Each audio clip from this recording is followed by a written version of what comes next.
Hello everyone, I'm Paul and today we're solving problem 3625, count number of trapezoids 2. This is very hard, or at least it was for me. I don't think that you are seeing this in any job interview, but it's still very interesting. So next I will show you how to solve it step by step. If you haven't seen part 1 yet, I highly recommend you to go and watch that video first. It's in my channel. This is very similar to part 1. We are given a 2D array points where each element represents some point in a plane, and we need to return the number of unique trapezoids that we can form choosing any 4 points from points. Here we have the definition of trapezoid. It's a shape with 4 sides and at least one pair of parallel sides. 2 lines are parallel if they have the same slope. So if we are given these points, these 5 points, we can build this shape, and here we have 2 parallel sides, so this is a valid trapezoid, and we can build this shape with 2 parallel sides, so this is another valid trapezoid. And given that these are the only 2 trapezoids that we can build with these 5 points, we return 2.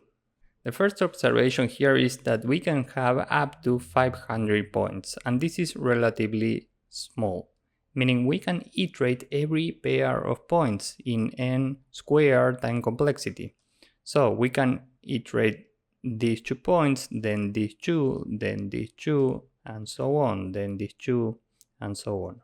Another observation is that, as in part 1, we are looking for unique trapezoids, but all points are different, so we don't have to worry about this word. If we find trapezoids, we know that they are unique because all points are different. In case you know what the slope is the steepness of a line. So this is a positive slope and this is a negative slope. For example, these 2 lines have the same slope. That's why this is a valid trapezoid. And this is a big observation. If we have 2 lines with the same slope and different intercept, meaning they touch the y-axis at different points and they have the same slope, the exact same slope, well, here we have a trapezoid. Let's say that we're given these points and we are iterating every pair of points. So first we iterate these 2, then these 2, then these 2, then these 2, and so on. So if we iterate these 2 points, we can form this line. And if we iterate these 2 points, we can form this line. Let's say that these 2 lines have the exact same slope. And we also care about the y-intercept for each of these lines. Meaning, if we draw an infinite line for each of these, so if we take this line and we draw an infinite line here, we care about where do we reach the y-axis, meaning this point. And similarly here, if we draw an infinite line, we reach the y-axis here. Now, given that we have different intercepts and we have the same slope, here we have a valid trapezoid. Why? Well, because we have 4 points, and just by knowing this, well, we know that we can join these points, and this is our trapezoid. So we can use a map to store slopes as keys and intercepts as values. And more specifically, we are using an array of intercepts for every slope. So let's say that these 2 lines have a slope of 2, and the value for this is an array, and we need to store in this array these 2 intercepts, meaning, well, let's say that this is 3 and this is -1. So here we are storing 3 and -1. So now we can iterate every slope, and for each of these we have an array, and we know that if we have more than one element here, this means that we have more than one intercept, so we can add values to the result. So now we are doing something very similar to what we did with part 1. We are iterating line by line. Let's say that we are going from left to right. First we are with this line, and the previous amount of lines up to this point is 0. The current line has a value of 1 and the result is initially 0. So we add to the result the current line times 0, and this is 0, and 0 plus 0 is 0. Now we continue with the next line, but before we need to update previous with the previous current. So 0 plus 1 is 1, and now we are here. The new current is also 1. This is only one line. So now we add to the result 1 times 1, and 0 plus 1 is 1. So here we have one valid trapezoid. Now, what if we have one more point in this exact invisible line? Well, here we can form two more lines, one with these 2 points and another one with these 2 points. And both of these new lines have the same intercept. It's -1. So we need to add the corresponding values to this array. We go to this map, at this slope, and here we need to add 2 -1s. So now we have 3 lines with the same intercept. And how many trapezoids can we build with this? Well, we can build 1, 2, and 3 trapezoids. Now the question is, how do we reach this number? We can use a frequency map for this array. So we are iterating every value here from left to right, and we are keeping track of the frequencies. First we have a 3, and this is the first time we see this number, so the count is 1. Next we have a -1, and this is the first time we see -1, so the count is 1. Now we have another -1, so this is 2. This is another -1, so this is 3. And now we are doing the same as before with this map. We have a previous, which is initially 0, and the current value will be each of these. Let's say that we start with 1, and the result is initially 0. 1 times 0 is 0, so this stays at 0. Now we continue with the next value, meaning 3, and we update previous with the previous current. This is 1, and the new current is the current value, meaning 3. And 3 times 1 is 3, so the result is 3. And just to be clear, this is the amount of trapezoids for all of these, meaning this, this, and this. This is the current amount of lines. Remember that we have one line here, another one here, and we can form another one with these 2 points. And previous is the accumulated number of lines before this intercept point. Remember that we are standing here.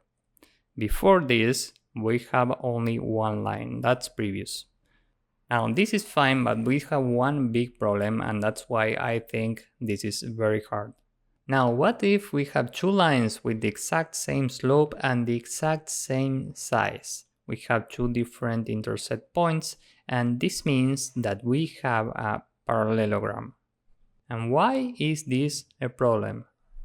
Well, remember that we are iterating every pair of points. We iterate these 2, these 2, these 2, these 2, and so on. We iterate every pair. So we iterate these 2 and we get this line with this slope. Then we iterate these 2, we get this line with this slope. And we are also iterating these 2 at some point, and we get this line with this slope. And we iterate these 2 and we get this line with this slope. Now here we have the same slope, and the y-intercept for each of these is different. So by definition, here we have another trapezoid. But the problem is that we have already counted this trapezoid. When we were iterating these 2 lines, the blue lines, we have already counted one trapezoid. And if we count another trapezoid for these 2 lines, now we are double counting the same trapezoid. So if we have trapezoids that are not parallelograms, for example this, it's fine, we can just iterate slopes, and whenever we find 2 slopes that are equal, we can count the corresponding trapezoid, and that's it. Now if we have a parallelogram, we are double counting this, so now we need to subtract one parallelogram to get the right result. Now the question is, how can we do this? Well, we know that for every valid parallelogram, we can take the diagonals, this is one and this is the other one, and the midpoint of these 2 diagonals should be equal. So we can take the midpoint of every 2 points. We take this midpoint, this midpoint, this midpoint, this midpoint, and we also take the midpoint between these 2 points, meaning we take this and we also take the midpoint between these two, meaning this. And whenever we find a midpoint that we have already seen, well, we know that we need to remove one parallelogram. Now the question is, how do we remove one of the parallelograms that we have already counted? We can do the same as before. We can have a map where keys are midpoints and values are arrays with slopes. So let's say that this midpoint in the center is at 3, 5. These are the coordinates. So we are storing in this map the coordinates as a key, 3, 5, and the value for this is an array with each of these slopes. The slope for this line between these 2 points and the slope for this line between these 2 points. Now let's say that this is a completely vertical slope, meaning in the coordinates for these 2 points, x1 and x2 are exactly equal. This means that we have a vertical slope, and this slope is infinity. And let's say that this slope is 7. So now we need to iterate every unique element in this array.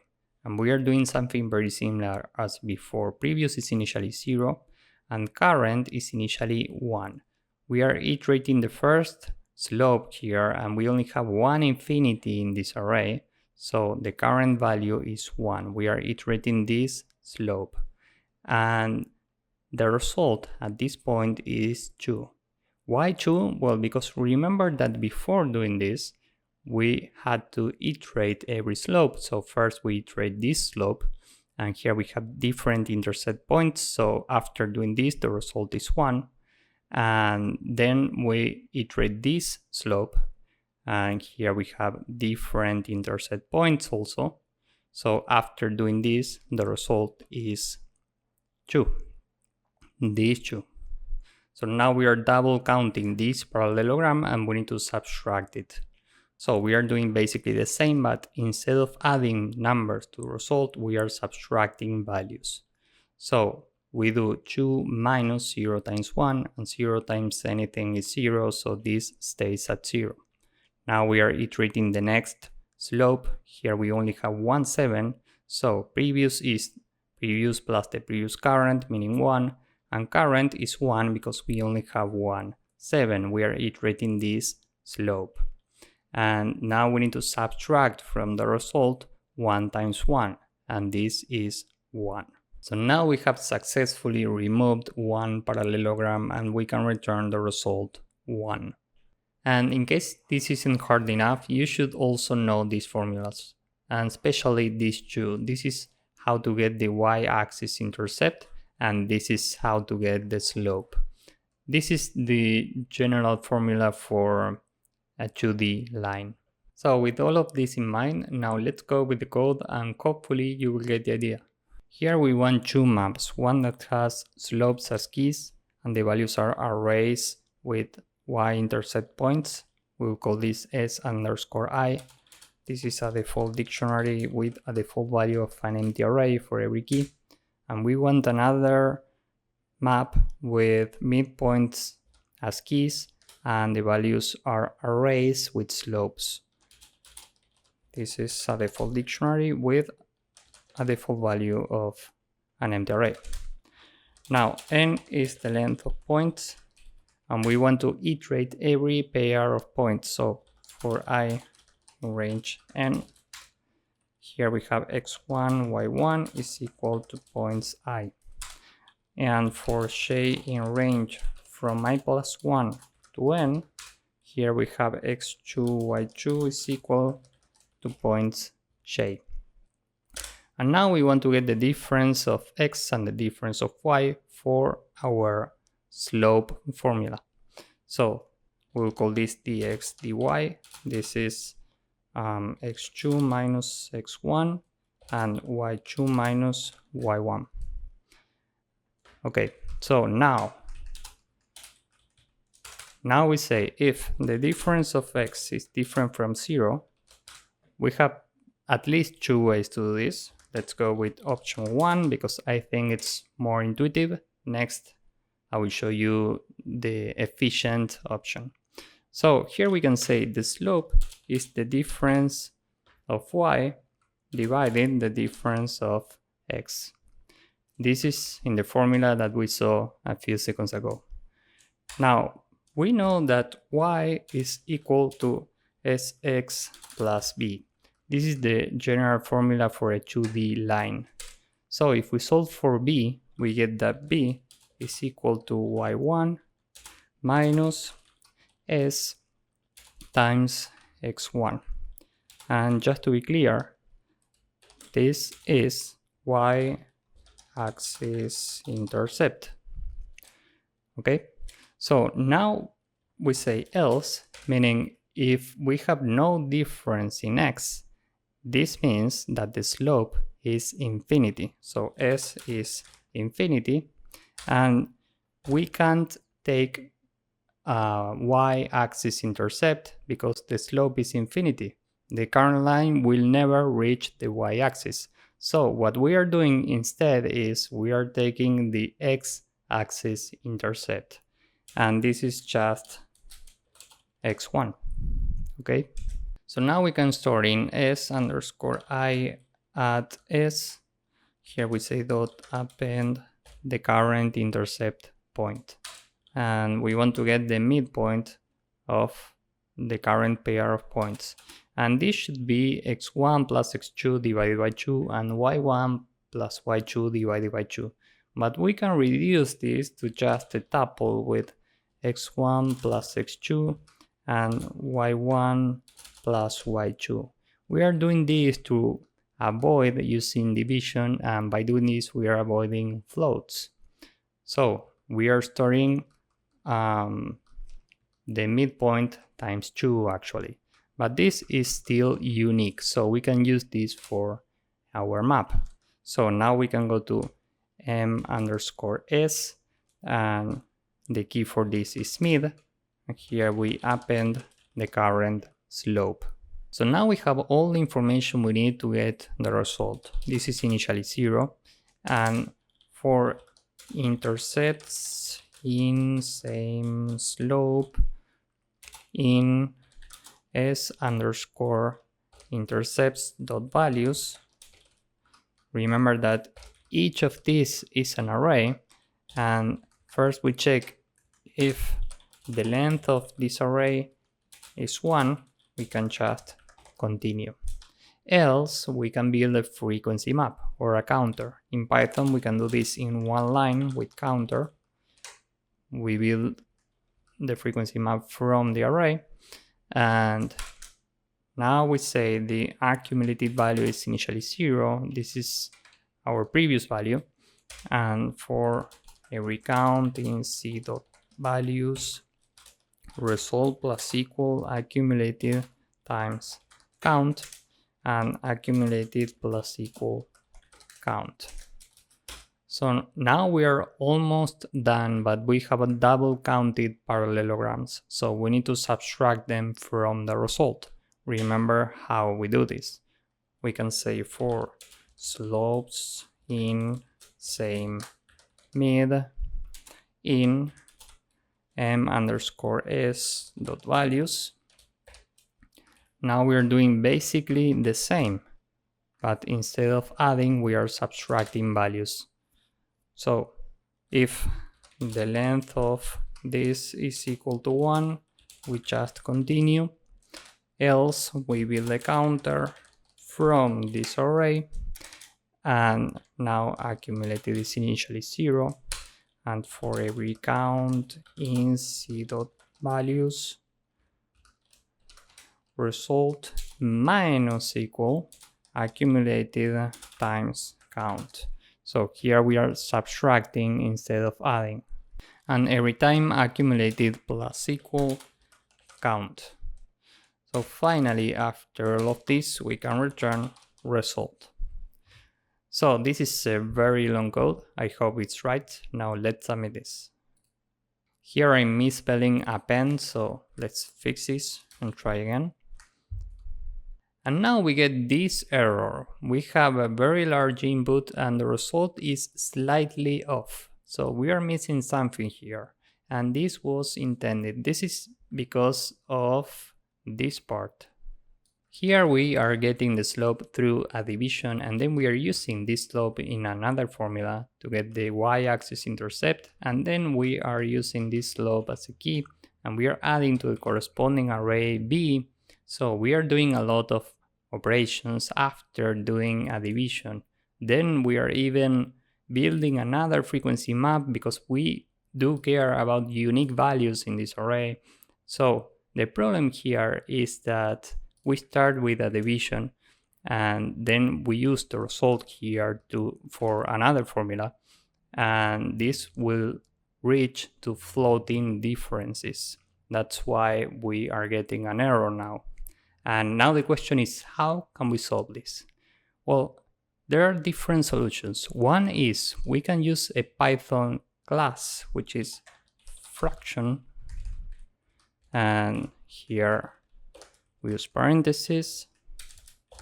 These are the two arguments for fraction. And now up here, we need to import the class. So from fractions, import fraction. And now it should work. So let's submit this. As you can see, this works now, but it's not very efficient. We have room for improvement. And this is because of this class up here. It's very expensive, and we are even using the result of this down here to get b. So that's why our algorithm is slow. Now, how can we make this more efficient? We have another option, option 2, which is the following. We know that s is the difference of y divided the difference of x. And we also know that the general formula for a line is y is equal to sx plus b. Now, if we replace s here, we know that y is equal to difference y difference divided the difference of x times x plus b.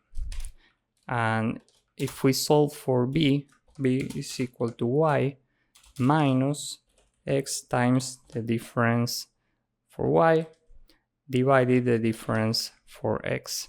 And here, dx is the common denominator.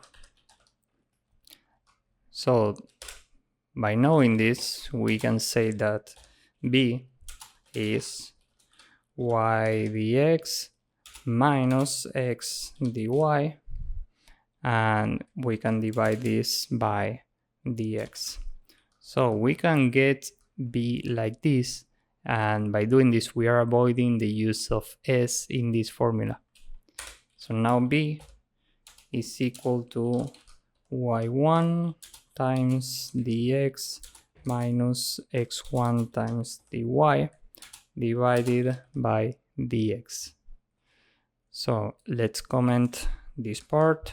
Let's go up here and comment this import. And now let's submit this. As you can see, this also works and it's more efficient than the previous solution. I will scroll down so you can see the code. This is the first part. You can stop the video if you want. And this is the second part. So now about time complexity. Here we are iterating every pair of points with a nested for loop. This requires big O of n squared time complexity, and then we are iterating the values in our two maps. So overall time complexity for all of these is big O of n squared, and space complexity is the same because for every pair iteration we are storing values in these two maps. So this is it for this problem. If you found this useful, please drop a like, subscribe, and see you in the next one. Bye bye.